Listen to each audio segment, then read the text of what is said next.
igreja por sentir que um ponto é emotivo, porque você chora, ou porque não. Ele permanece porque ele entende o que Deus espera dele como igreja, como corpo de Cristo. E essa convicção que nós chamamos a bênção da permanência, que está lá em João 15, é bem claro. Não está condicionada na barganha do toma lá da cá. Não está condicionado em que o pastor seja simpático a mim ou não. Não está condicionado a aquele tapinha nas costas, a você importante, a mimo. Não. Está condicionado aos valores e aos princípios do reino. E quando você se converte a Deus, mediante a esses valores, você permanece e frutifica para o reino. Amém? Queridos, quais foram as últimas palavras deixadas por Jesus? No Código Civil existem 5 tipos de testamentos: o testamento público, o testamento particular, o testamento cerrado, os testamentos especiais e o testamento militar. Está no Código Civil de 1888 a 1892. Há particularidades, né? A presença de testemunhas, um tabelião, enfim, cada testamento há uma particularidade. E quando eu estava na pós aprendendo sobre isso, teve um que me chamou a atenção, que foram os testamentos especiais, que é o marítimo e o da aeronáutica. Por quê? Vocês sabiam que há um testamento em que quando uma pessoa ele vai viajar, seja de avião ou navio, e ele sente que tem medo, que pode vir a morrer, ele chama o comandante de bordo, ou o comandante da aeronave, na presença de 2 testemunhas, ali declara o seu testamento. Mas só pode em viagem, não pode quando o avião, o navio está em solo. E outra coisa, para que não haja caducidade, tem 90 dias para, assim que pousar em terra, ele ser reverendado junto aos órgãos públicos. Mas a preocupação do legislador ao fazer esse testamento foi justamente em colher do testador o seu desejo, caso venha a falecer. Quando eu fiz o esboço desse sermão, eu procurei saber quais foram as últimas palavras de Jesus nos evangelhos sinóticos após a sua ressurreição e antes da sua ascensão. Período esse em que a Bíblia registra que durante 40 dias ele se manifestou vivo a cerca de 500 pessoas.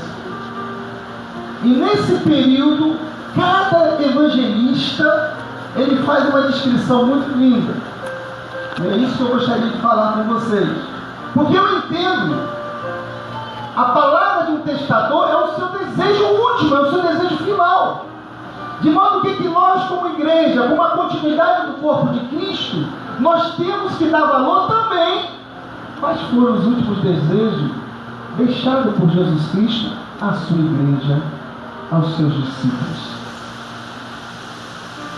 Porque se essa era o último desejo dele, as últimas palavras, as últimas recomendações, as últimas ordens, significa dizer que eu, pastor Alex, quase 2000 anos depois, eu não tenho que inventar a roda, eu não tenho que fugir daquilo que está previsto, daquilo que está escrito, e simplesmente a obedecer o que o testador deixou para nós. Quem crê assim, diga amém. Amém. Algumas particularidades.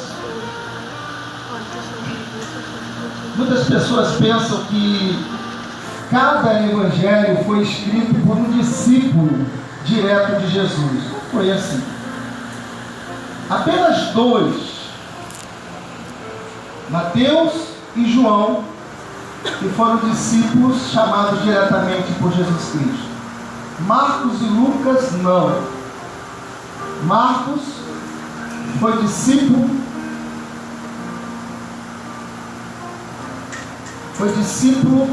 de Pedro, assim como também de Paulo. Da mesma forma, Lucas, o médico, que caminhou com Paulo.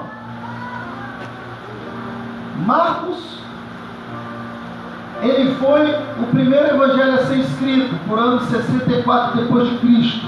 Foi escrito em Roma, para os pagãos romanos convertidos. Por isso que a linguagem de Marcos atendia justamente a esse nicho, a esse grupo específico. Já Mateus foi escrito, Mateus, também chamado Levi, foi escrito no ano 70 depois de Cristo, em Jerusalém, para os judeus cristãos, os judeus que vieram a se converter.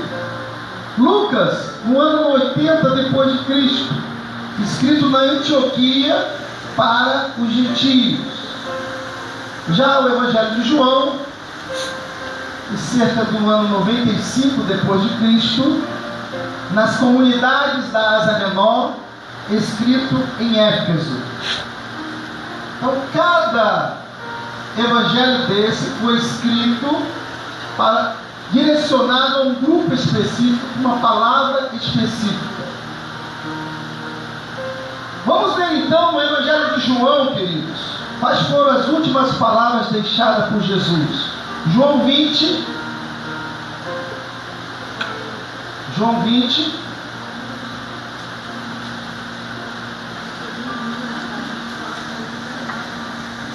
no verso 21 a 23. Então Jesus lhes disse pela segunda vez: Pai seja convosco. Assim como o Pai me enviou, também eu vos envio. E havendo dito isto, soprou sobre eles e disse-lhes: Recebei o Espírito Santo. Se perdoardes os pecados de alguém, serão perdoados, e se o retiverdes, serão retidos. É interessante observar que as últimas palavras de Jesus, todas as promessas estão condicionadas a uma ordem. Nós que gostamos muito, de promessa, caixinha de promessa, mas as promessas de Jesus eram condicionadas a uma ordem. A ordem que o Senhor Jesus deixou através do Evangelho de João, ali no cenáculo, portas fechadas, quando apareceu os discípulos e quando pairava neles o medo de serem perseguidos, foi nesse contexto que o Senhor falou com eles, se apresentou a eles. Ali o Senhor falou para eles: assim como o Pai me enviou, eu também vos envio. E se nós percebermos, irmãos, como é que o Pai enviou Jesus Cristo, se vocês perceberem algumas passagens que Jesus, quando chama os discípulos, alguns falaram assim: eu vou. Aí Jesus falou: olha, o Filho do Homem não tem onde reclinar a cabeça. Você está sabendo o que você está dizendo? Você está considerando a possibilidade real de ser o meu seguidor e saber o preço que está condicionado a dizer sim para mim? A outra diz: deixa eu enterrar meus pais, deixa eu primeiro que eu faça isso. E em cada uma, isso é até um outro sermão, mas Jesus deu uma resposta bem objetiva e não deu corda para essas desculpas. Então dizer sim para Jesus não é um sim emotivo, descompromissado, mas é um sim que está condicionado a pagar um preço. Por isso que o Jesus falou: assim como o Pai me enviou, eu também envio vós. Porém, se vocês obedecerem isso, recebereis o Espírito Santo, e a quem vós perdoardes os pecados, vós serão perdoados, e a quem vós reter o pecado, vos serão retidos. Deus dando à igreja a autoridade de ligar e de desatar os pecados e as bênçãos de Deus. Em Mateus capítulo 28, vamos ver aqui quais foram as últimas palavras registradas na ótica desse discípulo. Mateus 28.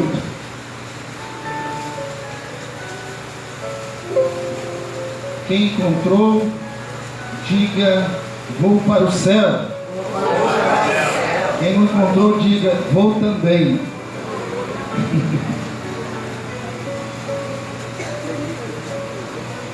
Amém? 28, Mateus 28, do 16 ao 20.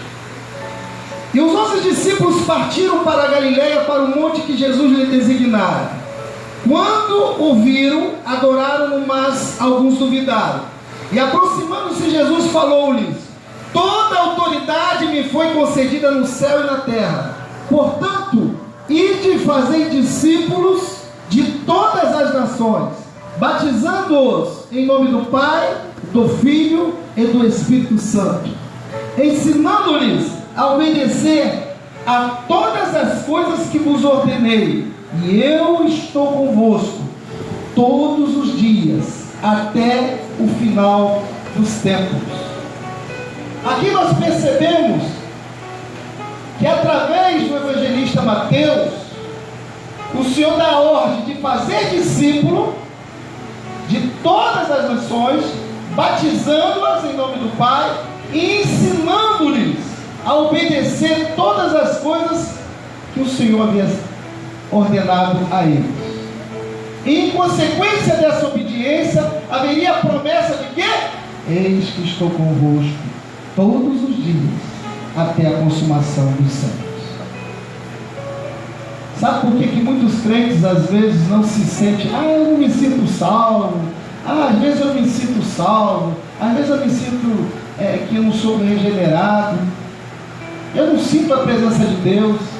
Mas para aquele que cumpre o ide do Senhor, fazendo discípulo entre as nações, batizando-as em nome do Pai, ensinando tudo que o Senhor deixou, ele não tem essa dúvida, porque o Espírito Santo está conosco todos os dias, até a consumação dos séculos. Em Marcos, capítulo 16,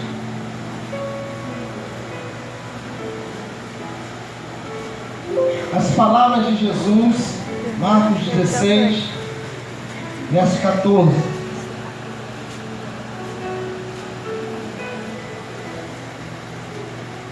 Por último, então, apareceu aos 11, estando eles à mesa, e criticou-lhes a incredulidade e a dureza de coração, por não terem dado crédito aos que o haviam visto ressurreto.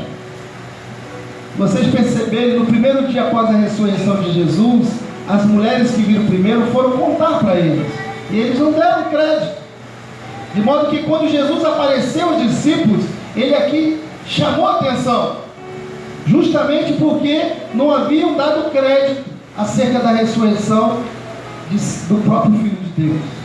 E disse-lhes: ide por todo o mundo e pregai o Evangelho a toda criatura. Quem crê e for batizado será salvo, mas quem não crer será condenado. E estes sinais, Marcos aqui então traz um adendo, diz assim: esses sinais acompanharão os que crerem. Em meu nome expulsarão demônios, falarão novas línguas, pegarão em serpentes, e se beberem alguma coisa mortífera, não lhes fará mal algum. Imporão as mãos aos enfermos, e estes serão curados. Você percebeu no verso 19, vai se cumprir aquilo que eu falei, logo após a ascensão. Depois de terem falado ao Senhor, foi elevado ao céu e assentou-se à direita de Deus. Através do evangelista Marcos, o Senhor deixou a ordem, mais uma vez, de ir e pregar o Evangelho a toda criatura, batizando-as. Batismo, irmão, é compromisso, é a confissão pública daquilo que aconteceu anteriormente. E aí o Senhor fala das credenciais do céu que vai deixar a essa igreja, a esse discípulo que vai cumprir o ide do Senhor, os sinais que acompanharão aqueles que crerem. em meu nome falarão novas línguas, colocarão as mãos sobre os enfermos, os curarão, ainda que beber alguma coisa mortífera, não fará dano algum, expelirão demônios. Isso não é, irmão, característica ou prerrogativa dos neopentecostais, do mundial, da Igreja Universal. Não! Um crente cheio do Espírito Santo, ele tem estas credenciais, sim. Glorificado seja o nome do Senhor. Agora vamos ver através de Lucas. Quais foram as últimas recomendações deixadas pelo Senhor Jesus? Lucas 24.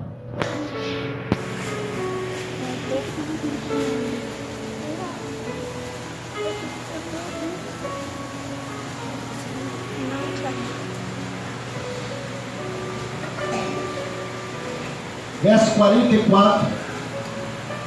Lucas 24, 44.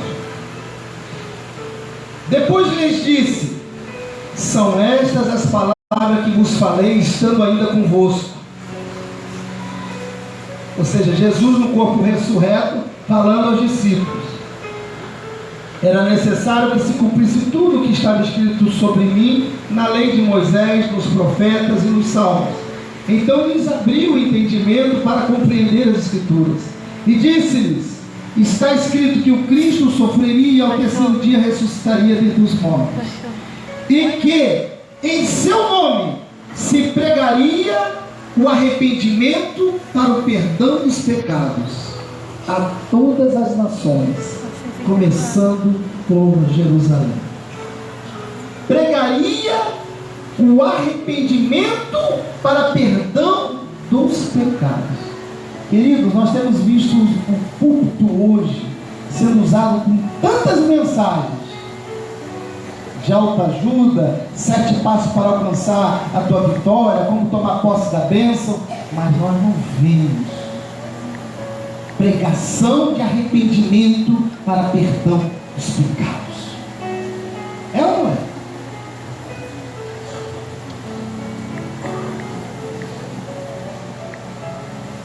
A todas as nações, começando por Jerusalém. Vós sois testemunha dessas coisas.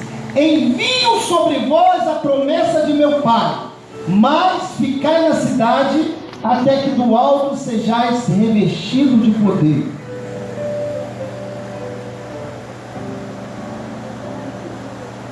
As últimas palavras deixadas pelo testador por Jesus Cristo foi essa: pregue uma mensagem de arrependimento, de perdão para os pecados a todas as nações, começando em Jerusalém. Agora tem um detalhe, e foi isso que me chamou a atenção. Lucas, ele traz aqui algo que o Senhor fala à igreja, que a igreja não se atreva a sair das 4 paredes sem antes receber o Espírito da promessa, o revestimento de poder. Ficai em Jerusalém, até que do alto sejais revestido de poder. Vocês não vão sair de qualquer maneira. Vocês não vão sair simplesmente porque têm a consciência que devem evangelizar. Vocês têm que sair daqui capacitados, ornados, empoderados pelo Espírito Santo. Agora abra lá em Atos dos Apóstolos, no primeiro capítulo.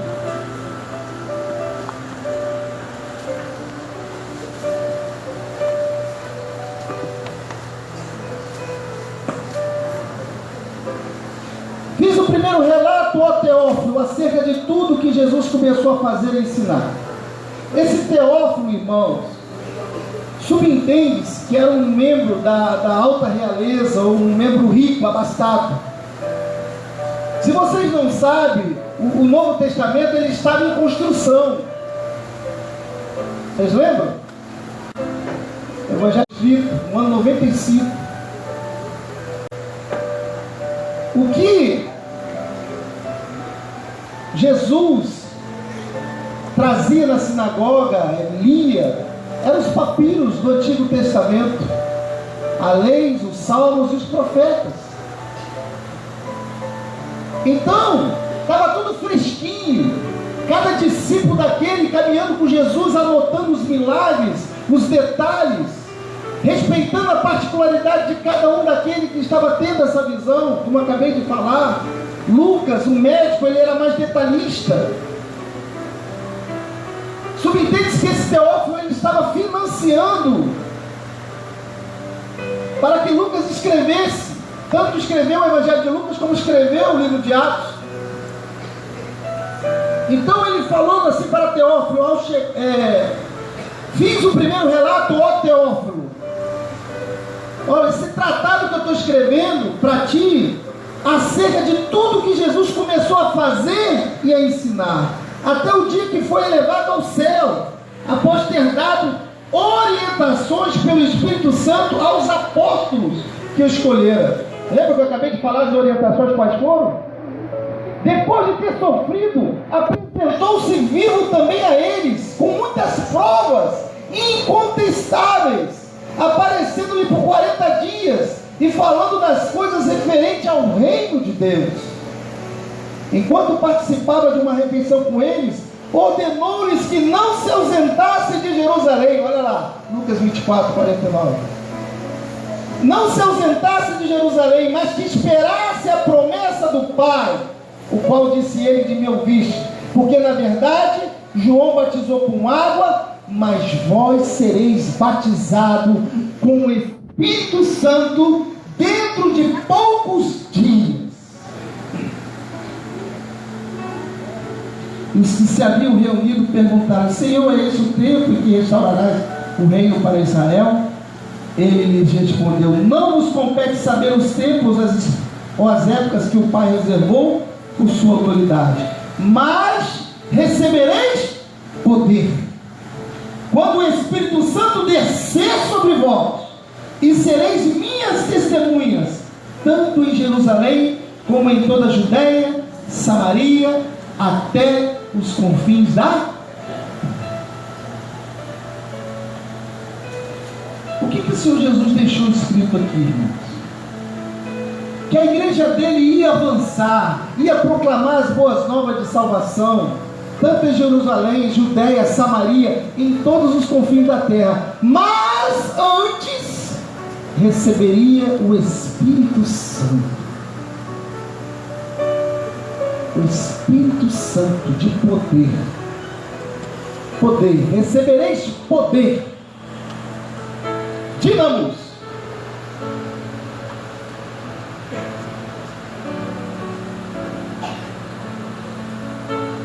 Interessante observar que essa ordem deixada pelo Senhor Jesus,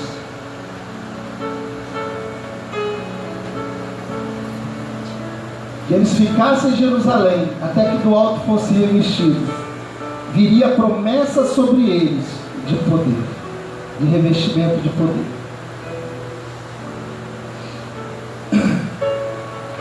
Eu vou correr pouco porque eu não tenho muito tempo. Será que se cumpriu essas evidências na igreja? Depois que eles receberam o Espírito Santo de Deus, o que aconteceu com aquela igreja? Com aqueles quase 120 que estavam ali no Senado, aqueles discípulos iletrados, indoutos, pescadores, o que aconteceu com Pedro, que negou Jesus perante a empregada, e depois do revestimento de poder? O que aconteceu com aqueles apóstolos, com aqueles discípulos que morreram pela causa, que se sentiam alegres por participar das aflições, assim como Cristo participou? O que anestesiava a carne daquele povo que no início era perseguido, era afligido? E o que fez com que aquela igreja, cerca de 2/3, irmãos, de toda a população mundial, foi alcançada pelo Evangelho? O que fez com que aqueles homens cheios do Espírito Santo saísse pelo mundo cumprindo o ID do Senhor, com as credenciais do céu, estabelecendo igrejas, levantando presbíteros, voltando novamente naquele lugar, constituindo presbítero, se nem tinha a Bíblia ainda formada, o cânon não estava completo, concluído, como eu falei para vocês. E hoje, irmãos, nós temos tanta coisa, né? Sim ou não? Tem Bíblia do adolescente. Hoje eu fiquei sabendo até Bíblia da vovó. É Bíblia de empresário, é Bíblia de apontamento pessoal, é Bíblia do obreiro, é Bíblia do diácono, é Bíblia da prosperidade, Bíblia da oração. Se você vê, irmãos, a quantidade de Bíblias que tem, em traduções, mas, como diz o pastor Silas Macedo, apesar de ter tantas Bíblias no mercado, eu nunca vi uma geração tão analfabeta acerca de conhecer a Deus.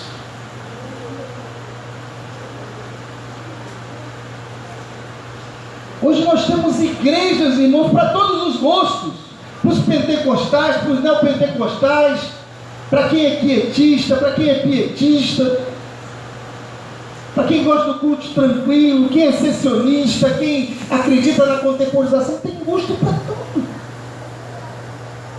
Mas se você perceber que às vezes para cada 10 pessoas que se convertem, em menos de 2 anos, 4 a 6 se desviam, não permanece na presença de Deus.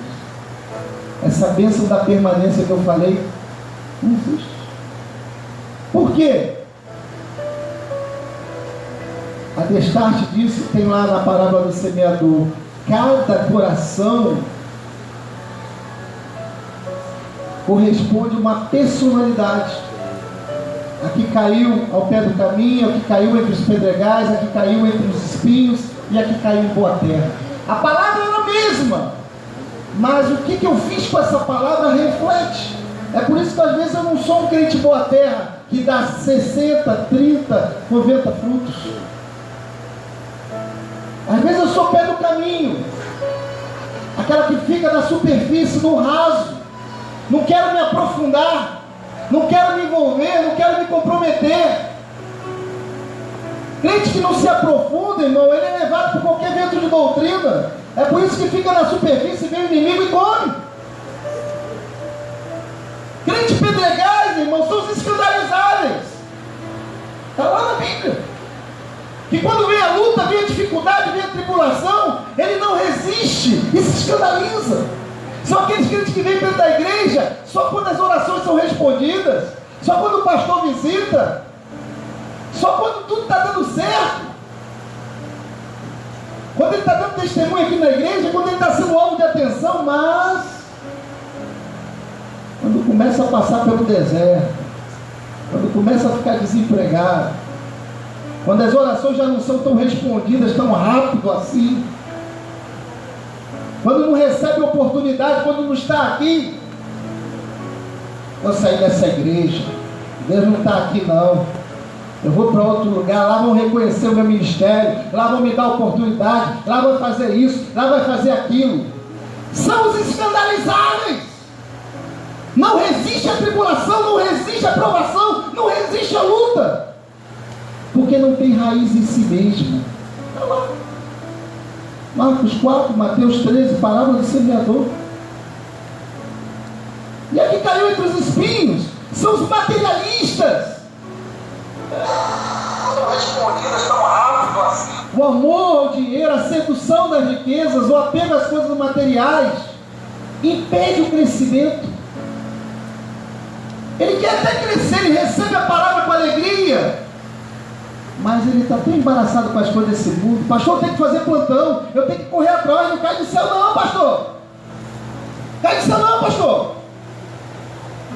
Eu não fico dentro da igreja porque eu tenho que trabalhar. Alguém tem que sustentar. É ou não é? São assim?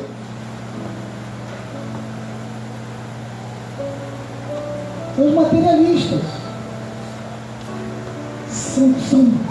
Eles não são generosos, têm dificuldades de abençoar o reino,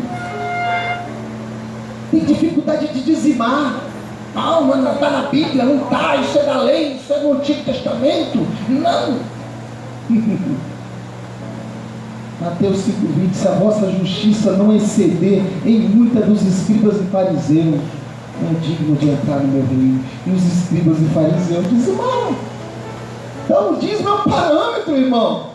Você tem que dar muito mais do que o dízimo, você tem que dar 15%, 20%.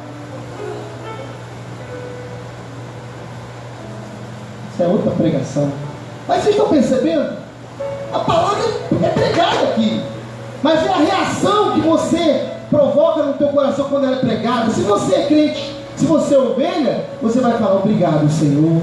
Senhor, foi para mim, eu aceito a tua confrontação. Senhor, desconstrua, me faz um crente mais saudável, mais crente como deve ser. Agora, se você é bode, o pastor está pregando indireta, o pastor quer me atingir, o pastor sabe que é para mim, porque ele sabe que eu estou fazendo assim, ele sabe quem é e quem não é. Mas isso aqui só acontece lá no Rio Grande do Norte, aqui não acontece. Tenho certeza que aqui todo mundo é boa terra. Amém? Amém. Como diz o pastor Nelson de Santa Cruz, amém ou não amém? Amém. Vale, glória a Deus. Ele continua assim? Glória a Deus. Mas e o que cai em boa terra? Sabe o que diz essa passagem? É aquele que ouve e compreende a palavra. Não entender que aqueles outros só ouviram, mas não compreenderam. Eu vou tirar print e depois você manda para ele. Aquele que ouve e compreende a palavra, este sim frutifica a 30, 60, 90. Quem está compreendendo a palavra de Deus nessa noite? Glória a Deus. Glória a Deus. Então você é boa terra. Amém? Queridos, se o Senhor Jesus, pastor, tem quantos minutos? Eu estou chegando muito bem aqui não. 10, 15, 10. Vejam bem, se o Senhor Jesus, ele passou a igreja para que ficasse em Jerusalém, para receber o poder, nós temos que ver aqui, vamos ver se funcionou esse poder. Vamos ver o que aconteceu com essa igreja que obedeceu às recomendações deixadas pelo Senhor. Sabe por que, irmãos, eu julgo esse sermão pertinente e importante? Porque nos ensina muita coisa. Eu não tenho que inventar nada, eu tenho que só cumprir. E eles perseveraram na doutrina dos apóstolos. Então eu, quase 2000 anos depois, eu não tenho que perseverar na doutrina do apóstolo. Vou falar o nome por questão de ética. Mas na doutrina dos apóstolos, que foram chamados diretamente por Jesus. Algumas evidências. Autoridade para pregar.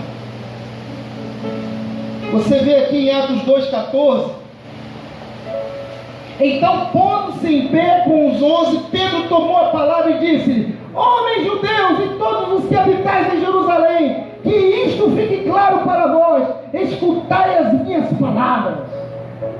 Eita, olha só, o pescador Pedro, que negou Jesus diante da empregada.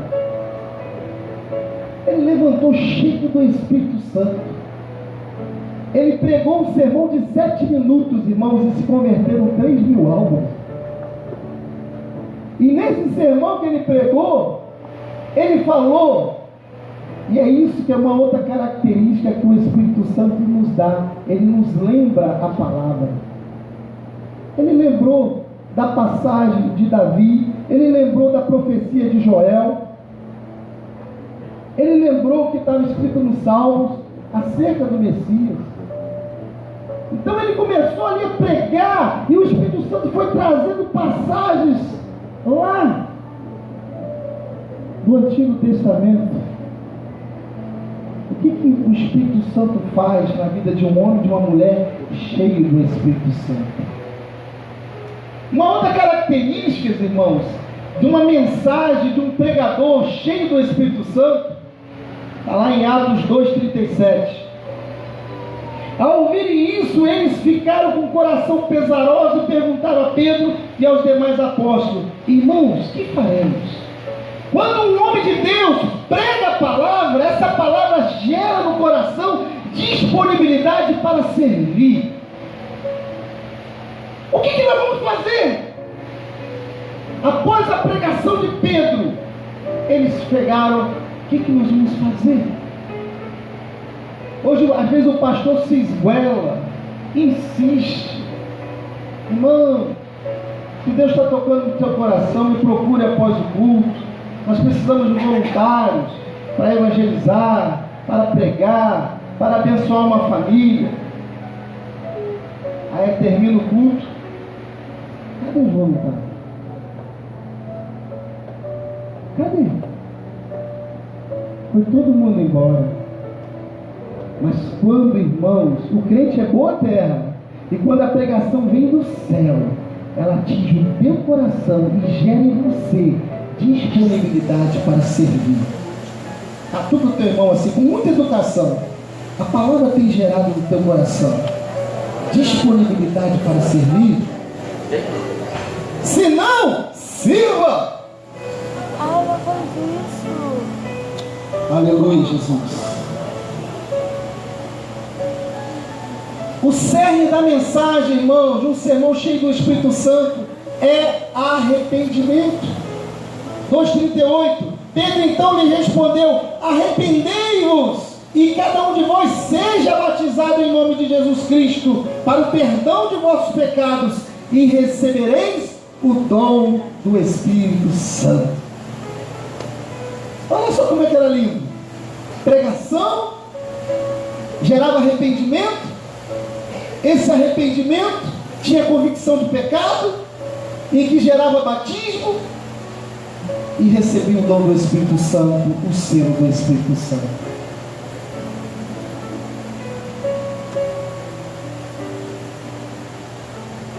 Interessante observar, entre tantas outras coisas, a mensagem era confirmada com os sinais. Olha lá o que diz em Atos 5. Atos 5, 12. Atos 5, 12. Muitos sinais e feitos extraordinários eram realizados entre o povo, por meio dos apóstolos, e eles permaneciam juntos no pórtico de Salomão. 15. A ponto de os doentes serem levados para as ruas e colocados em leitos e macas, para que quando Pedro passasse, ao menos sua sombra se projetasse sobre alguns deles. Também das cidades ao redor ia muita gente para Jerusalém, levando doentes e atormentados por espíritos impuros, e todos eram curados. Irmãos, quando um apóstolo, um líder, um pastor, quem quer que seja, quando ele está cheio do Espírito Santo de Deus, os milagres não é algo extraordinário, são coisas correntes. Eu creio na contemporização dos dons, mas hoje nós estamos nos ajustando à escassez dos sinais. Mas se você busca o Espírito Santo de Deus, irmãos, essa já foi liberado. Quando o Senhor Jesus falou: é-me dado todo o poder nos céus e na terra, portanto ide, esse poder que eu recebo eu devolvo a vocês, ide e vão com essas credenciais. E nós vemos isso porque quando os discípulos foram, eles voltaram contando o que tinha que acontecido. Aí o Senhor falou: vocês não devem se maravilhar por essas coisas, porque é mistério que isso aconteça. São as credenciais do céu. Havia sintonia da mensagem com os sinais. Atos 8, versos 6 e 7. Unânimes as multidões escutavam atentamente as coisas que Filipe dizia, ouvindo-o e vendo os sinais que ele realizava, pois os espíritos impuros saíam de muitos possessos, gritando muito, e vários paralíticos e aleijados foram curados. havia sintonia, aquilo que eu pregava acontecia. Eu pregava o que vivia e vivia o que pregava. E as pessoas que viam que eu estava sendo pregado e viam também os sinais acontecendo. Por isso que criam. E uma das coisas, irmãos, que eu quero terminar por aqui, do crescimento da igreja, era esse batismo do revestimento. Olha o que diz em Atos 8 mesmo, verso 14. E em Jerusalém, os apóstolos souberam que o povo de Samaria havia recebido a palavra de Deus.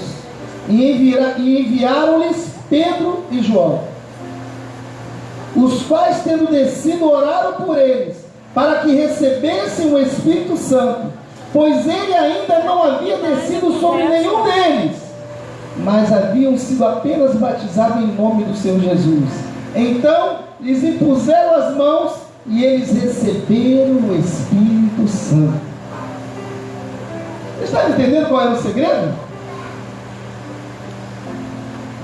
Chegavam e falavam para os apóstolos: olha, o Evangelho chegou em Samaria, o Evangelho chegou em Antioquia, o Evangelho chegou em Jerusalém. Chegou? Então envia lá envia os apóstolos. Envia os apóstolos. E os apóstolos, quando chegavam naquele local, oravam por eles para que recebessem o Espírito Santo, pois ele ainda não havia descido sobre nenhum deles. Você está entendendo, pastor? Era como que o Senhor falasse assim: olha, o que eu fiz lá em Atos 2, eu quero que continue acontecendo, porque a promessa diz respeito a vós, a vossos filhos e a todos quantos estão longe, e quantos o Senhor quiser chamar. Então o Espírito Santo, irmão, não foi prerrogativa para o tempo da igreja primitiva, é também para os dias atuais. Quem crê assim, diga amém. Amém.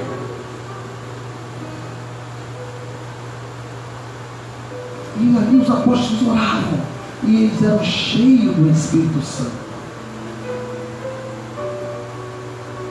Pastor, mas esse seio do Espírito Santo havia evidência de línguas, havia alguma coisa? Irmãos, não vou entrar aqui nesse debate teológico, mas uma coisa eu sei, que Simeão, o mágico, quando viu a virtude do Espírito caindo sobre ele, ele falou: quero dar dinheiro para ter essa coisa aí também, eu quero ter esse poder.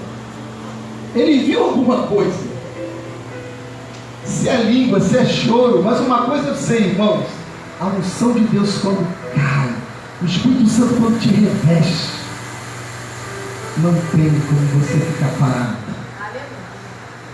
Concluindo esse sermão, eu quero trazer algumas verdades práticas, só perguntas para você refletir. O que significou e significa o revestimento do poder na minha vida e na sua vida? O que significou e o que significa? Ah, pastor, eu nem sequer ouvi falar. Eu pensava que uma vez que eu era batizado, já tenho o Espírito Santo, tá? Zé Fininho. Não preciso mais nada. As evidências que existiam nos apóstolos, existem na minha e na tua vida? Esses sinais te acompanham? Qual a importância que o Espírito Santo tem na minha vida, no meu ministério? Tenho crido na capacitação dada pelo Espírito Santo? E por último, eu sou humilde o suficiente para reconhecer que eu preciso de renovo?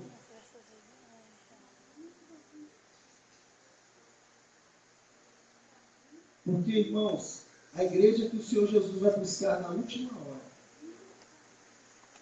se você não estiver aliançado com Deus, se você não estiver revestido com esse Espírito Santo, desculpe a sinceridade, vai ser como se fosse um rolo compressor. Muitos vão ficar. Deus não quer discípulos envolvidos informados. Ele quer discípulos comprometidos, que têm experiências pessoais com Deus. Experiências de poder.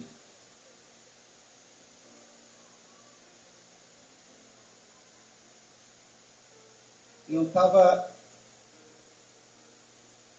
perguntando a Deus, Senhor, eu tenho pregado, e às vezes quando a gente prega, às vezes o ministério de evangelização pessoal fica assim, reduzido, né? Não tem tanta incidência. Eu pedi essa experiência de Deus, Senhor, eu quero gerar um filho na fé, eu quero ganhar, eu quero cuidar. Então eu tive essa oportunidade há 4 semanas atrás, um casal. Uma irmã nossa que está internada no Galeão, a irmã Selma, está em tratamento de CA, está em tratamento, também fez a cirurgia na medula. Ela falou, olha, eu tenho um casal, eu tenho um sobrinho, ele está passando por bastante dificuldade dentro do casamento dele. A filha também, que precisa de muita oração. Pastor, eu disse que o senhor iria fazer a visita a eles. Cheguei lá na casa dessa... Liguei primeiro, né? Eu falei, então peça para que ligue para mim. Ele ligou. Eu falei, olha, eu posso ir uma terça-feira à tarde. Ela falou, minha esposa está com consulta no psiquiatra. Eu falei, então marca para outro dia, mas outro dia eu estou trabalhando. Eu falei, então tá bom, você quando precisar me ligue. Aí ele me ligou no mesmo dia dizendo, pastor, eu consegui desmarcar a consulta e eu preciso da sua visita. Peguei meu carro, cheguei na casa dele. Mas preste sua atenção nesse detalhe. Quando ele me atendeu, o senhor é o pastor da minha tia e tal, aqui é minha esposa, e eu gostaria que o senhor pudesse nos dar uma orientação, porque nós estamos passando por um problema muito sério. Aí nisso a esposa dele levanta e fala assim, eu não te chamei aqui, o senhor não é bem-vindo aqui. Ainda mais sabendo que o senhor é da igreja, da tia do meu marido. Eu não gosto de ninguém da família dele. Eu falei, tipo assim, já não está mais aqui. Eu falei, não tem problema, então eu vou embora. Me perdoe. Eu pensei que eu era uma pessoa bem grata, né? Aí o esposo dela, não, já que o senhor está aqui, ele vai ficar assim, porque ele está precisando. Já que o senhor está aí, então o senhor fala. Por educação, eu vou estar aqui para ouvir. Aí eu falei, Jesus, eu não preciso passar por isso. Mas o que o senhor quer me ensinar? E ali ela começou a falar. Ela falou 1h e 25 minutos. Depois o esposo dela mais 35 minutos. Aí eu acabei de ouvir. Eu falei, agora eu posso falar? O que eu vou falar vai demorar pelo menos umas 2 horas. Primeiro eu vou desconstruir tudo que você falou, desconstruir tudo que ele falou. Depois eu vou trazer uma palavra para os dois. E depois eu vou trazer uma orientação do que eu possa vir fazer com vocês. Aí quando eu comecei a falar, ela pegou o telefone e começou, né, a ver o WhatsApp, ver isso. Eu nem trouxe meu celular. Meu celular ficou dentro do carro. Você não vai fazer a deselegância de eu falar e ficar mexendo no aparelho. Por favor, desligue esse aparelho. Ela desligou o aparelho. Aí eu comecei a falar. Desconstruindo tudo que ela colocava, alguns conceitos. Da mesma forma, o esposo dela, mostrei. E depois eu propus a eles. Eu falei, olha, eu tenho um estudo de 7 semanas, reduzido. E nessas 7 semanas, eu vou explicar sobre como é que é os princípios de Deus dentro do casamento. Se vocês quiserem ouvir, obedecer, amém. Mas se não quiserem, não tem problema. Mas eu gostaria muito de fazer por vocês, não vou cobrar nada, vou fazer de coração.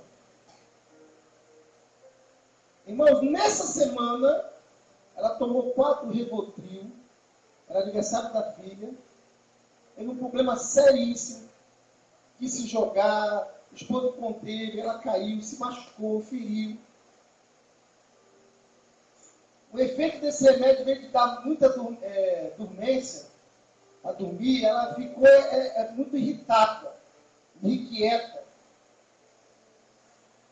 E era aniversário da filha, pastor, olha, ela está lá dentro de casa, o clima está horrível. Aí eu falei, não, eu vou lá. Eu fui lá, orei por ela, você vai no aniversário da sua filha, tem os parentes, tudo, foi uma festa toda preparada. Depois nós vamos continuar o processo. Irmãos, na terceira semana que nós começamos a ministrar os estudos, em cada estudo, oração, confrontação, jejum, aí, no coração dele, ele falou, pastor, nós vamos conhecer a igreja do Senhor. Ele foi no domingo e na quarta-feira de culto, ele aceitou Jesus. Ela não. Aí no quarto estudo, eu não falei mais nada, continuamos o estudo.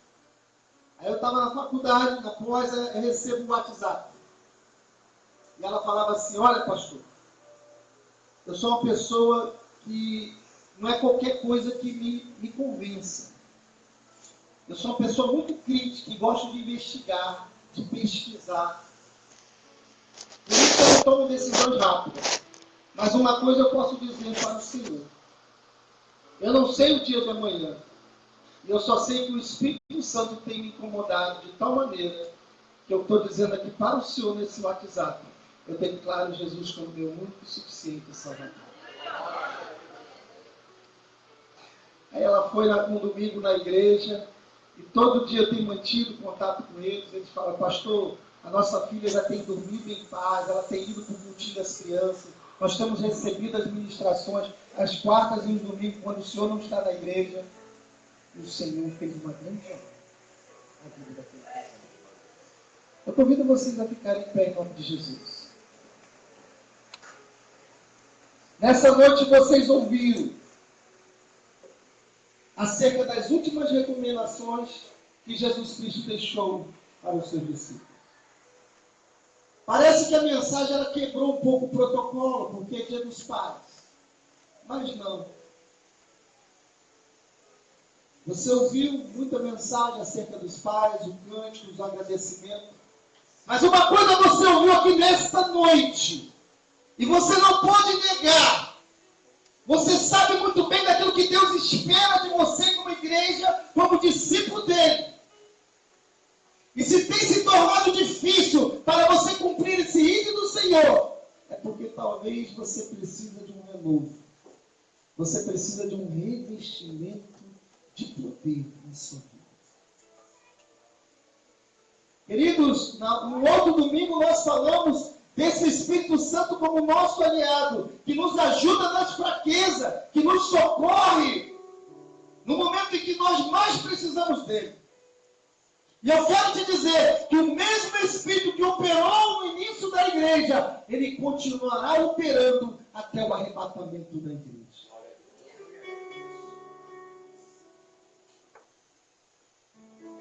E se você reconhece que precisa desse renovo com Jesus, pastor, eu confesso que eu tenho crido mais no remédio, mais na medicação, do que na oração da fé. Pastor, eu confesso que não tenho mais exercitado a minha fé. Eu confesso que eu não tenho tido mais intimidade com o Espírito Santo como eu deveria. Eu não tenho tido uma vida de oração. Eu não tenho evangelizado. Eu não tenho testemunhado com poder. Eu vou à igreja. Saio da igreja. Eu acho que isso aí já é meu testemunho. Amém. Já é um testemunho. Mas o Deus não quer que pare aqui. Sabe por quê, irmão? Porque o mundo, preste atenção, o mundo, ele não pega leve, não. O mundo, ele vem com todas as suas garras, com todas as sutilezas. É proposital. Vocês veem aí os bares, você vê a ideologia, você vê o que está acontecendo dentro da sala de aula. As pessoas sendo usadas pelo inimigo com força.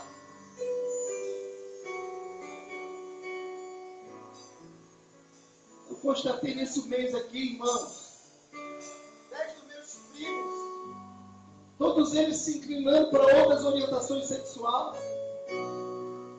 Garotos de 14, 12 anos e as mães aprovando, não, minha filha descobriu a sua verdadeiro gênero.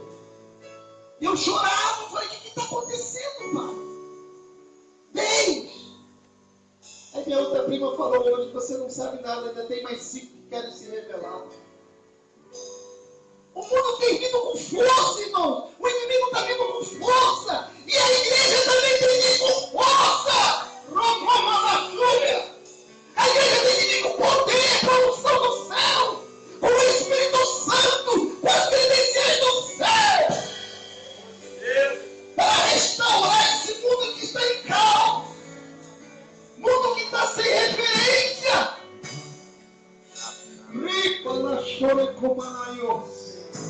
O Espírito Santo está à disposição da igreja. Você crê, meu irmão?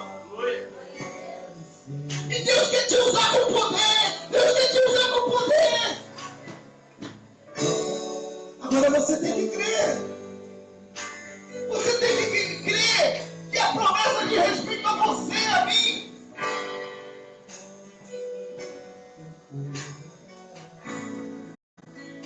Se você quer, coloca a mão no seu coração assim.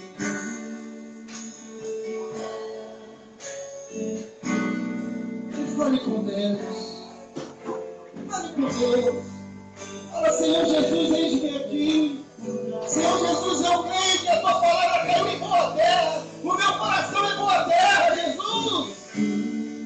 Eu creio, Senhor, que o Senhor tem palavras, que o Senhor tem promessas na minha vida. Eu creio, Senhor, no teu Divino Espírito Santo, meu Pai, que já encheu meu coração.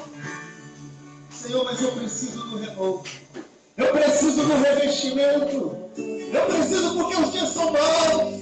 Eu preciso, meu Pai, ser revestido com o poder do céu, para cumprir o ídolo do Senhor, para pregar as boas novas de salvação. Senhor, em nome de Jesus, inunda meu coração, inunda meu ser, meu Pai. Para que até a consumação dos séculos, meu Pai, eu possa ser a testemunha que o Senhor espera que eu seja. Em nome de Jesus, e para a tua glória. Amém.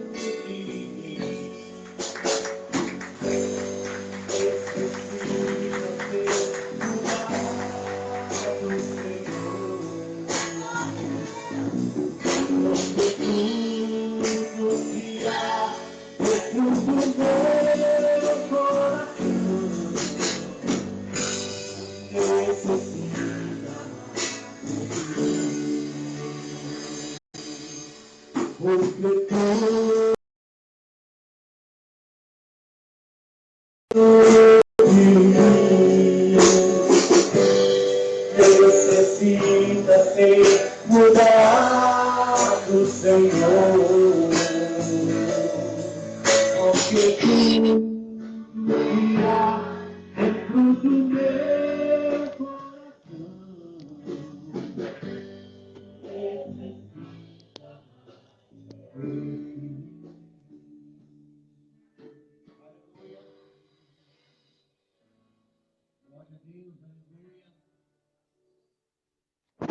Palavra tremenda, glória a Deus.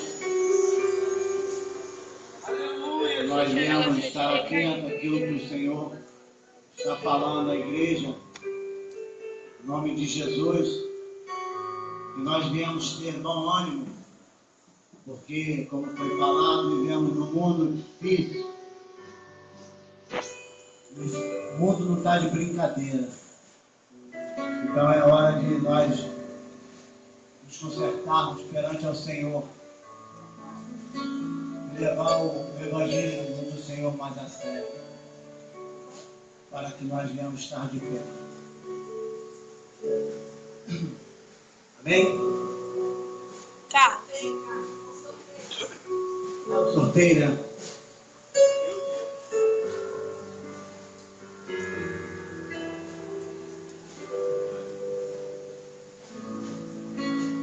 Toda a igreja que faz o Senhor, amém? Amém. Vou chamar aqui a Yasmin.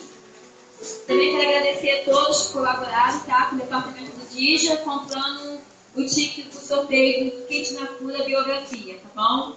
Vamos ver agora qual o paizão aqui que vai ser contemplado, né? Estilhão comprado. Pra mim vai ser Chanel, se você comprar um negócio inteiro.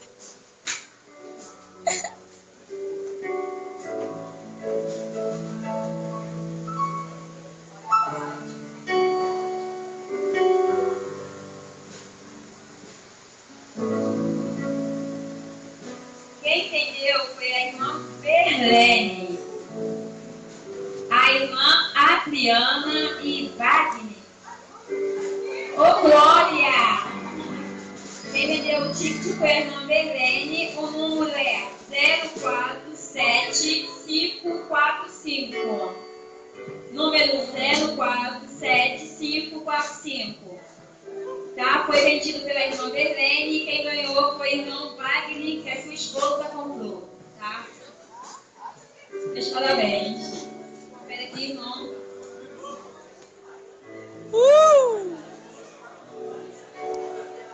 Correto.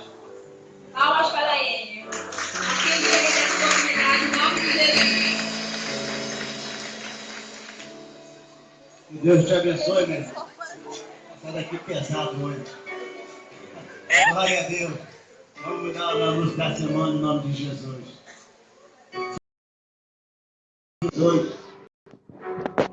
Reunião dos jovens às 19 horas, na segunda-feira.